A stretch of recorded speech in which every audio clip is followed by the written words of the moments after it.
प्रणाम सभी को। मैं हंसा कुमार जहाँ फिर से उपस्थित हूँ आप सभी के बीच आज एक कविता लेके। दहेज हैवान। सच में हमारे समाज में दहेज एक हैवान है। इससे बड़ा प्रदूषण हमारे समाज में कुछ हो ही नहीं सकता। दहेज से बड़ा राक्षस कुछ हो ही नहीं सकता। दहेज से बड़ा आग कुछ हो ही नहीं सकता, क्योंकि दहेज वो आग है जिसमें कितनी सारी मासूम जिंदगियां जल के राख हो जाती है, कितने सारे के सपने जल के राख हो जाते हैं।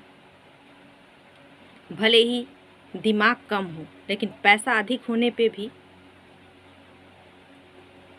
पैसा वाले परिवार, क्या पता उनको दिमाग पैसे से खरीदते हैं कि पैसे से दिमाग खरीदते हैं, समझ में नहीं आता है। लेकिन दहेज के कारण हमारे समाज में इतनी बड़ी कुरीति है, इतना बड़ा कुप्रथा है कि आपको मैं क्या कहूँ। तो इसी पे मैं आप लोग को सुना रही हूँ दहेज खतरनाक हैवान। सच कहती हूँ मेरी मानो, सच कहती हूँ मेरी मानो, खतरनाक हैवान है ये। सच कहती हूँ मेरी मानो, खतरनाक हैवान है ये। दहेज मांगने वाले सबसे शर्मनाक इंसान है ये।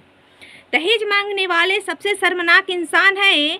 धिक्कार है उन लोगों को जो बेटों की नीलामी करते हैं।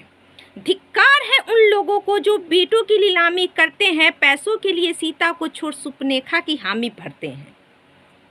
बेटों को अगर पढ़ाया है तो लड़की वाले पे एहसान किया। बेटों को अगर पढ़ाया है तो लड़की वाले पे एहसान किया। लड़की वालों के स्वार्थ पर बापू ने घर बर्बाद किया। मांगने वाले को इनकार करो, मांगने वाले को इनकार करो, सब बहुत बड़े शैतान है ये। दहेज मांगने वाले सबसे बड़े शर्मनाक इंसान हैं ये। नई पीढ़ी के युवा साथियों, इस कैंसर का उपचार करो। नई पीढ़ी के युवा साथियों, इस कैंसर का उपचार करो। मांगने को उकसाए तो भी साथी इनकार करो।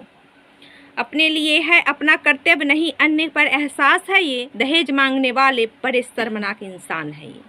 सच में दहेज मांगते हुए शर्म भी नहीं आती है, लेकिन ये बात बेटी वाले को ध्यान रखना है कि जैसे ही अगर सामने वाला हमें दहेज मांगने के लिए उस्काए, हम उसके यहाँ से चलते बनना है।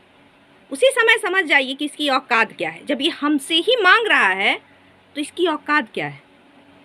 एक भिखारी के दरवाजे पे रुकना एक राजा को शोभा नहीं देता है। और जब आपसे कोई कुछ मांग रहा है, इसका मतलब वो आपके सामने भिखारी है और आप उसके सामने एक राजा से भी महान राजा हैं। तभी वो आपके सामने हाथ फैला रहा है। इसलिए राजा वाला कर्तव्य निभाइए, वहाँ से साइड हो जाइए। लेकिन जहाँ भी दहेज के लिए कोई उस्काए, एकदम सामने से इनकार कीजिए, क्योंकि ये वो कैंसर है जिसका कोई उपचार ही नहीं है।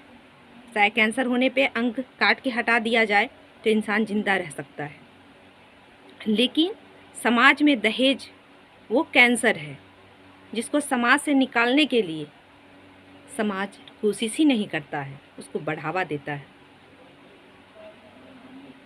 तो आप लोगों से यही प्रार्थना है कि दहेज नाम का जो कैंसर है, इसका उपचार कीजिए। दहेज एक सच में खतरनाक हैवान है हमारे समाज में। इसी तरह से मैं फिर मिलती हूँ आप सभी के साथ अगले वीडियो में। तब तक के लिए धन्यवाद।